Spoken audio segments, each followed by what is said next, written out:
Cadê as mulheres de Deus deste Instagram e desse YouTube? Esperar vocês entrarem aí.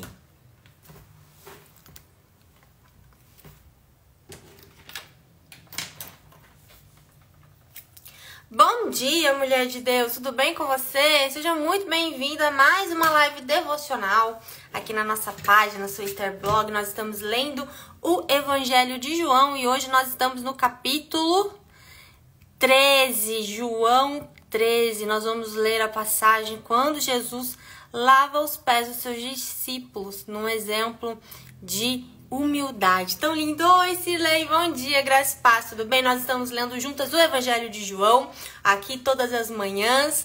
Já estamos no capítulo 13 hoje, já estamos lendo os últimos dias do Senhor, os últimos momentos do ministério dele.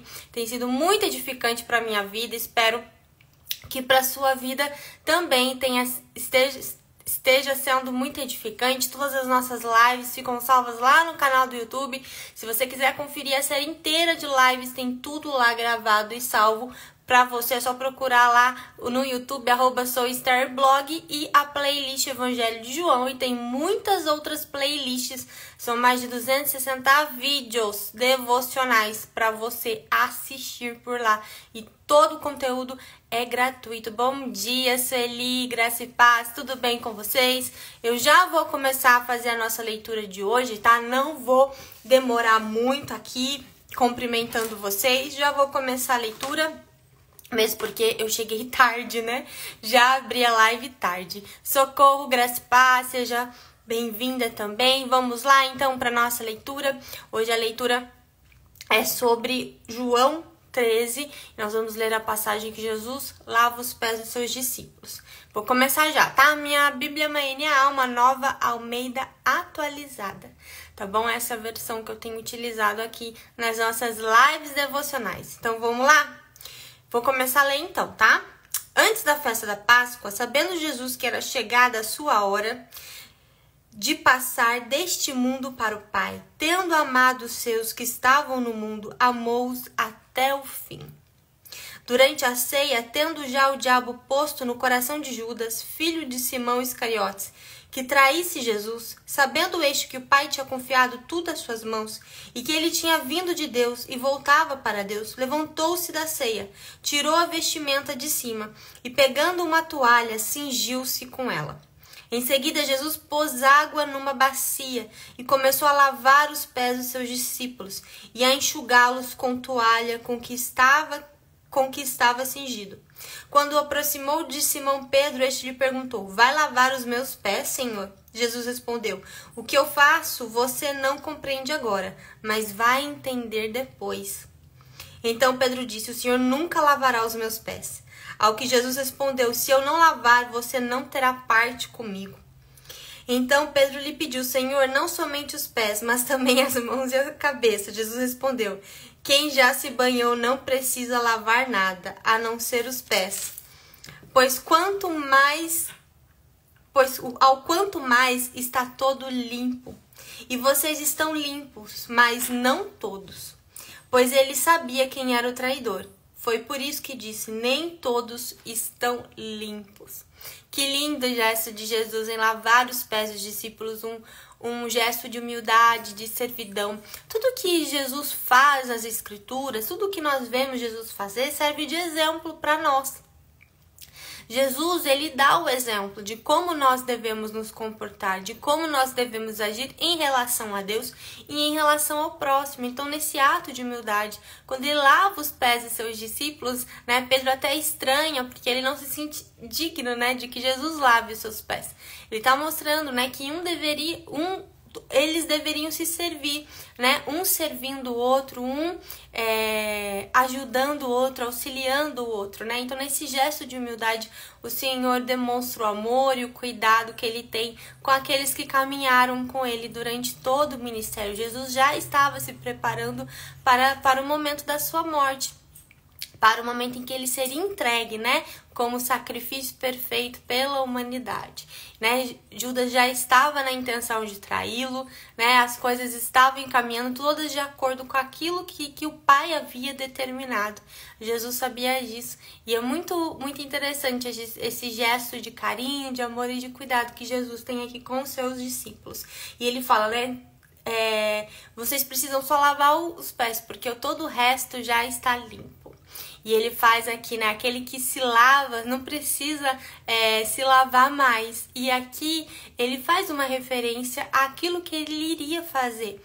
Nós, uma vez que nós fomos lavadas pelo sangue de Jesus, nós estamos limpas, nós estamos livres do pecado, livres da condenação do pecado, né? Ele nos libertou, ele nos lavou com seu sangue regenerador. Glória a Deus por isso. Depois de lhes ter lavado os pés, Jesus pôs de novo as suas vestimentas e, voltando à mesa, perguntou-lhes: Vocês compreendem o que lhes fiz? Vocês me chamam de mestre e de senhor e fazem bem, porque eu sou. Ora, se eu, sendo senhor e mestre, lavei os pés de vocês, também vocês devem lavar os pés uns dos outros. Porque eu lhes dei o exemplo para que, como eu fiz, vocês façam também. Então, aqui ele está afirmando, isso daqui eu fiz como exemplo.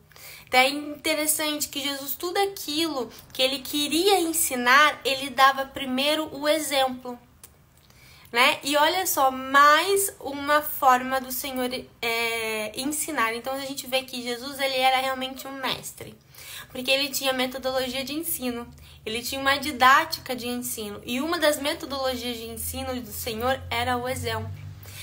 Para ensinar algo, ele primeiro dava o exemplo. E existe uma frase, né, muito famosa que diz que a palavra ensina, mas o exemplo arrasta. E Jesus faz exatamente isso. É a Nova Almeida Atualizada, NA, tá? Perguntaram para mim qual que é a minha Bíblia. NA. Então a gente vê que realmente Jesus, ele ensinava pelo exemplo. Aquilo que ele quer ensinar, ele dá exemplo. E isso também nos inspira a agir dessa forma. Porque como mães, nós também somos mestres, professoras dos nossos filhos, não é verdade? Eu tenho certeza que quem é mãe aqui quer ensinar os seus filhos a servirem e a seguirem o Senhor, né? A buscarem a presença de Deus nas suas vidas. E qual a melhor forma da gente ensinar isso para eles? É pelo nosso exemplo. É buscando, é lendo a Bíblia, né? Se os nossos filhos nos vêm orando, nos vêm lendo a Bíblia, nos vêm, né, dando bom exemplo dentro de casa, esse exemplo vai ensiná-los também, né? Então Jesus primeiro ele lava os pés, porque ele tá dando o exemplo, e ele fazia isso com tudo. Primeiro era ele. Por isso que ele se batizou. Por que Jesus se batizou? Né? Jesus precisava se batizar, ele estava dando exemplo. Ele estava ensinando, ele estava dando exemplo. Então era assim que Jesus ensinava os seus discípulos. Primeiro ele dava exemplo. Então ele fala aqui: eu estou lavando o pé de vocês para dar o exemplo para vocês, para que vocês lavem os pés uns dos outros, né? Porque ele sabia que chegaria um momento em que eles continuariam no ministério sem a presença dele física ali, né? Jesus sempre estaria com eles, mas sem a presença física dele ali. Então eles teriam muitos desafios após a ressurreição dele, né? De levar o evangelho, de serem perseguidos, de serem presos.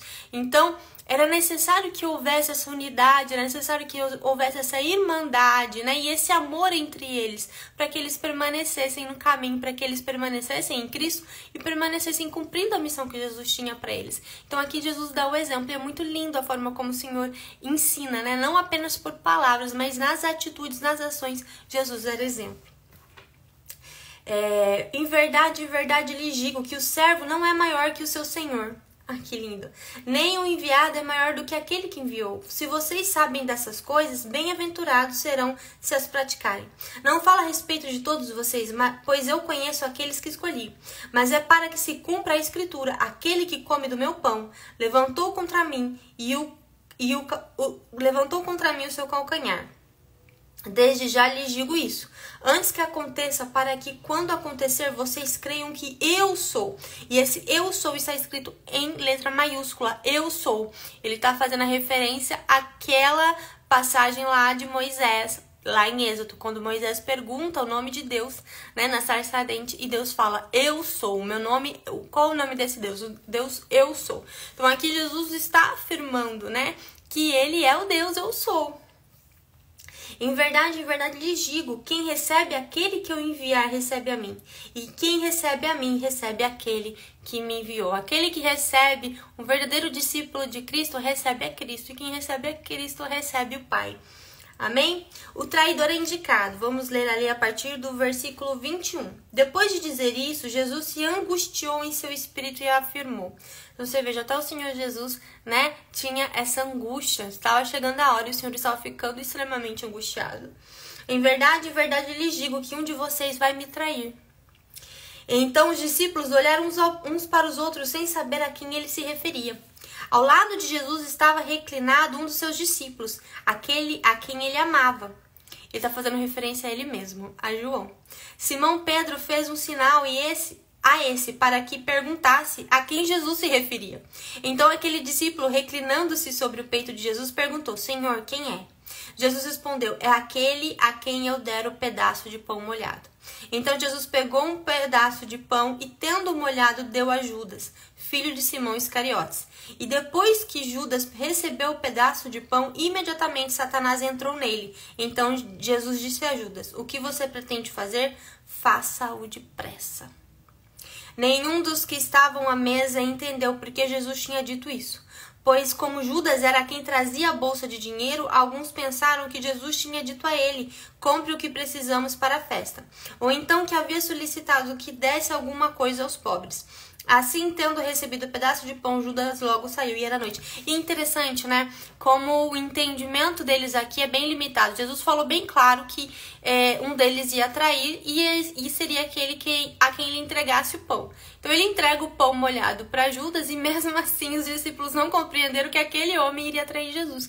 Talvez porque para eles, né, essa ideia de que alguém iria trair o mestre era algo assim inimaginável, era algo assim tão fora do normal, né, que nenhum deles realmente acreditou que aquele homem trairia Jesus. E você vê, a gente percebe como o entendimento deles aqui ainda é limitado, e eu acredito que o próprio Senhor, né, fechou esse entendimento para que isso fosse, para que eles tivessem esse entendimento depois. Então Jesus falou tão claro com eles, mas mesmo assim eles não entenderam que Judas é que era o traidor, né? Talvez porque se eles compreendessem isso, tentariam impedir a Judas, né? Então eu acredito, a palavra de Deus diz que é o Senhor que move corações, né? Ele move os nossos corações e ele realmente pode fechar nosso coração para o nosso entendimento, ou nos ajudar, ou abrir o coração para o entendimento. No Novo Testamento, no livro de Atos, fala sobre uma mulher chamada Lídia. E é muito bonita essa passagem de Lídia, porque Lídia, ela ouve, ela era uma mulher da igreja de Filipos. A igreja de Filipos, ela surgiu na casa de Lídia. E ela se converteu após ouvir a pregação de Paulo. E é interessante que a própria Bíblia fala que foi Deus que abriu o coração de Lídia. Foi o Senhor que abriu o coração de Lídia para receber o evangelho. Então, realmente, e lá em Êxodo, a gente lê que foi Deus que fechou o coração de Faraó para que ele não liberasse o povo, né? Não liberasse o povo da escravidão. Então a gente realmente vê que Deus abre e fecha os corações. É Ele que move os corações. E eu acredito realmente que nesse momento o Senhor fechou o entendimento deles, né? Por mais que Jesus falasse tão claramente, a gente fala, gente, como que eles não entenderam o que estava acontecendo, né? Jesus falou que um deles ia trair. Jesus falou que seria aquele que ele entregasse o pão molhado. E aí ele entrega o pão molhado para Judas. Eles ainda não entenderam que era Judas que era o traidor. Então eu acredito que realmente existem momentos que o Senhor fecha o entendimento.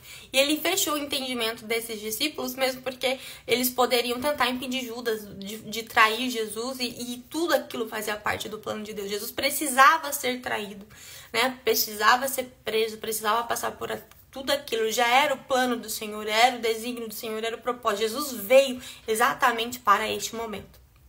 Então, eu acredito que naquele momento realmente o Senhor fechou o entendimento deles para que eles não compreendessem o que estava acontecendo. Então, vamos continuar lendo ali a partir do versículo 31, tá? Já são os últimos versículos do capítulo. Quando Judas saiu, Jesus disse: agora foi glorificado o Filho do Homem, e Deus foi glorificado nele. Se Deus foi glorificado nele, também Deus o glorificará nele mesmo. E ele o glorificará imediatamente. Filhinhos, ainda por um pouco estou com vocês. Vocês vão me procurar, mas o que eu disse aos judeus também agora digo a vocês: para onde eu vou, vocês não podem ir. Eu lhes dou um novo mandamento, que vocês amem uns aos outros, assim como eu os amei, que também vocês amem uns aos outros. Nisto todos conhecerão que vocês são meus discípulos, se tiverem amor uns aos outros. Gente, esse versículo 34, grifa aí na Bíblia de vocês, eu vou repetir, porque é muito lindo, tá? Até fico emocionada. Eu lhes dou um novo mandamento, que vocês amem uns aos outros, assim como eu os amei, que também vocês amem uns aos outros. Nisto todos conhecerão que vocês são meus discípulos, se tiverem amor uns aos outros. Ou seja, né, nós somos conhecidas como discípulas de Jesus quando nós demonstramos amor uns aos outros. Assim as pessoas nos reconhecerão como discípulas de Jesus, se nós tivermos amor umas pelas outras. Isso é muito lindo, né? Se vocês são discípulas de Cristo, se vocês são meus discípulos, amem uns aos outros como eu vos amei, porque é assim que vocês serão reconhecidos como meus discípulos. E aí a gente termina aqui, né, com um aviso de Jesus para Pedro. Simão Pedro perguntou a Jesus: para onde o Senhor vai? Jesus respondeu: para onde eu vou, você não poderá me seguir agora.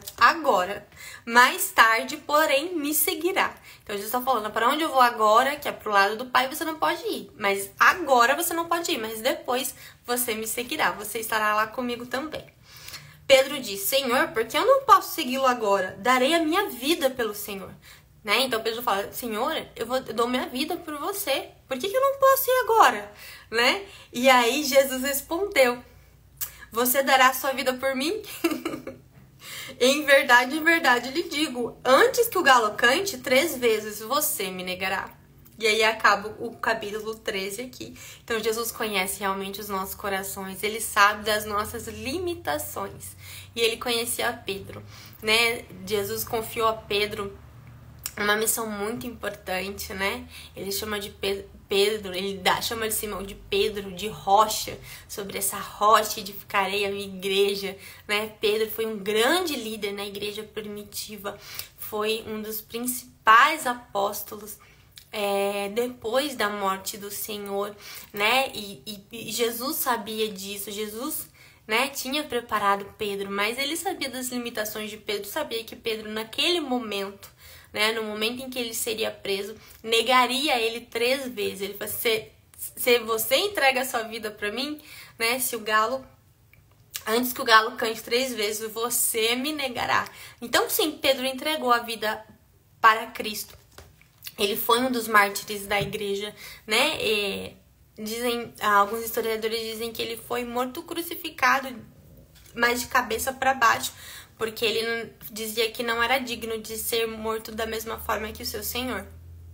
Ele foi um dos mártires da igreja e realmente ele entregou a vida por Cristo. Mas isso aconteceu muito depois, né? Naquele momento, ele negaria Jesus 3 vezes, porque Jesus conhece. Então, veja só, Jesus conhecia Pedro, conhecia as limitações de Pedro, conhecia os defeitos e as qualidades de Pedro, e mesmo assim escolheu ele para ser um dos líderes da sua igreja. E isso nos ensina muito, né? Porque nós olhamos para nós e vemos as nossas limitações e falamos: como que eu posso servir ao Senhor? Como eu posso, né, ser uma embaixadora do reino na terra se eu tenho tantos defeitos, eu tenho que melhorar tanto?